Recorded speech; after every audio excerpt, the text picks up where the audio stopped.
Every time you give a vague instruction to a coding agent, you are gambling.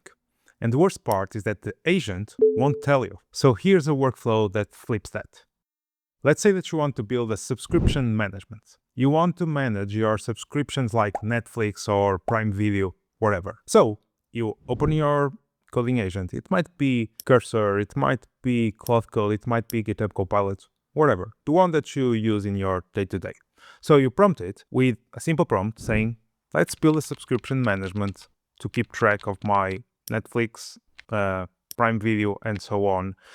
So you write that prompt, you send it, and what usually happens is that if the system has to build it and doesn't know a couple of important things like what actually do you want to track? Is it just the cost? Is it the dates? Is it the subscription lifetime? Is it a family account? Is it the change in terms of pricing? You want to observe if the price is increasing, for example.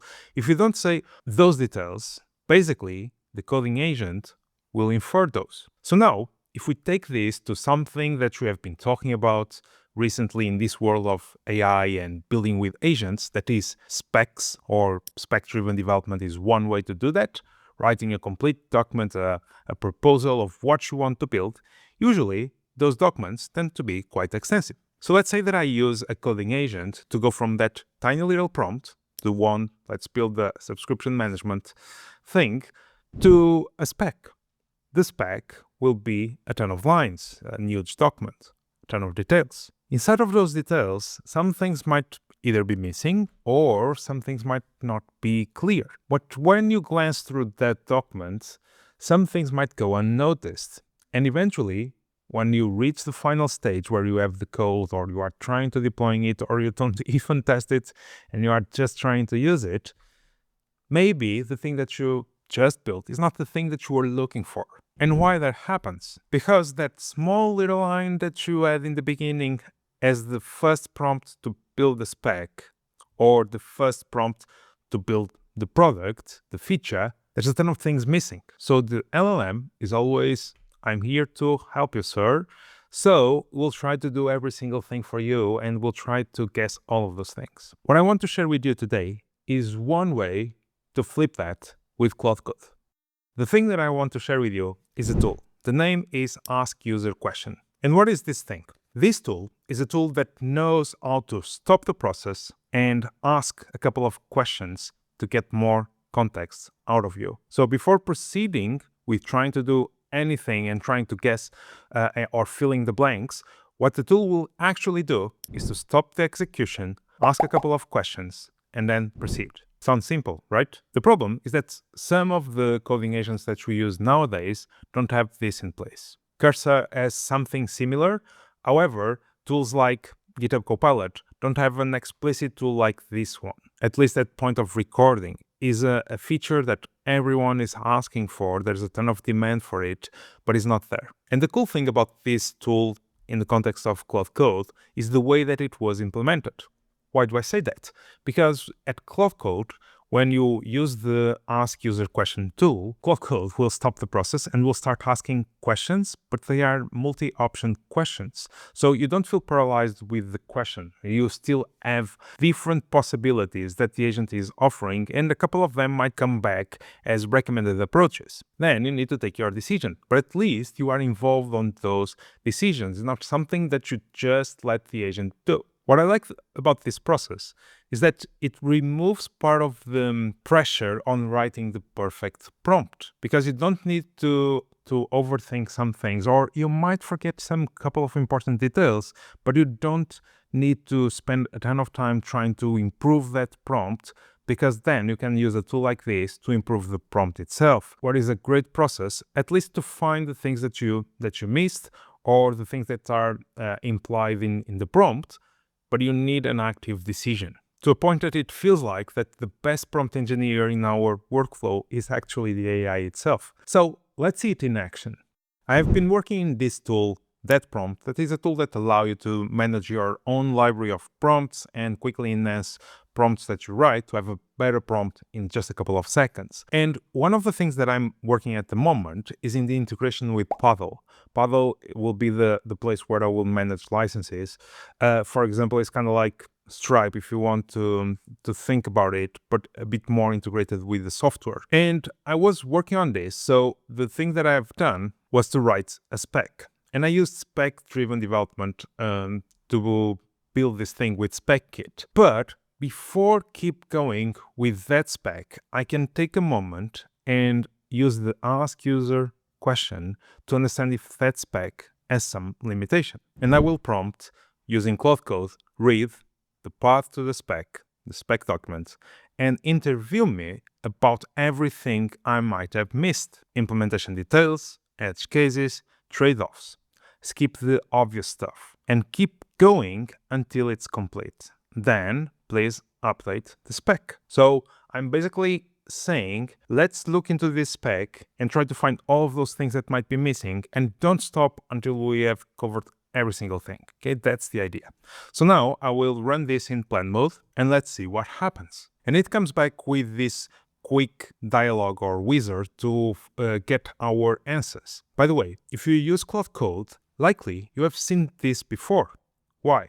When you get into plan mode, Claude Code tries to instrument the prompts to do exactly that, to use the ask user question when needed. The difference might be the fact that we clearly stated that we are looking for implementation details, edge cases, trade-offs, and we want to keep going until it's complete, so then we update the spec, okay? That's the difference. But if you run a prompt to, let's build our subscription management again, and you leave some things opaque, but you run it in plan mode, it might open something similar to this. Other approach that you can take, if you want, is when you write the prompt, you can always append something like use ask user question tool. That will force Claude Code to look into that tool and to bring that tool in place to collect answers. So now let's see what happens in this type of flow. So even a spec that was built with that huge process of using spec-driven development with SpecKit. By the way, I have a video on it. If you want to watch it, I will link it in the top right here. So on that spec, it could found a couple of things that need clarification. For example, the spec says that email and password sign-in screen, but the app already uses browser-based OAuth and PKCE. So there's a mismatch between the thing that is there. So let's say that I want to keep what is implemented. Next question. When the user signs in for the first time, what should happen to the existing local prompts? Okay, this is the type of question that often we don't think about, that we eventually will get there and we'll learn that when we collect information by observing what is happening, but sometimes you might miss a couple of questions like this. Okay, let's pick our decision. Another one, when the pro user downgrades to free and has more than 5 prompts, what happens? So you answer the questions and then it keeps going. And as you can see, it's now going into a round 2, and this will keep happening for a while until the moment that there's no more things to answer. And then we'll offload the learnings into the doc. So then we can move to the next step. So I kept it going for a while, and you can see it went through 7 rounds of questions. Okay, so several rounds, and now is refreshing my spec with the clarifications. And you can see here that Claude Code is first refreshing the document, and then we'll force the exit plan mode. So we need to accept those changes. So I will accept it automatically just for the sake of the demo. And then you start seeing updates to user stories, to edge cases, and so on and so forth. But this doesn't mean that the only way to use the ask user question is with a specification or in the context of the plan mode. Let's say that I'm creating a new project and I say, build a subscription manager to control my subscription costs. And then I can use the ask user question tool to find important requirements. What I'm doing with that is forcing Claude Code to use that tool. I'm nudging the system to collect that information. And you can see that now it will start coming back with questions, important questions. Okay, now I need to take decisions like, is it a web app? Which framework? What do I want to control? Cost tracking, renewal reminders, things like that. Okay, here the user experience is slightly different because I'm inside of the terminal using the CLI, not the extension on VS Code, but the idea is exactly the same. So you can take advantage of this tool in different contexts. While this might take a couple of more minutes in the process, those minutes will quickly pay off. Why? Because you don't take the risk of eventually understanding that the way that the feature was built is not exactly how it should be. So then you need to either revert and try again, or now you are building on top of the thing that was built, and usually that leads to suboptimal solutions. So it's a great tool to use when you know that there's a chance that something is not clear or you missed something. There's an important decision and you don't want the AI to fill the gaps. So next time that you are building something new, like a new feature, and you don't know all the details, or you might feel that the prompt is not complete enough, try to use this tool. Okay, either use the plan mode or do it like I've done and try to force it and answer a couple of questions and see if the results are better. If you use something like spec-driven development, run it on top of your spec. I hope you find this one useful, and I think that you will also like this one right here.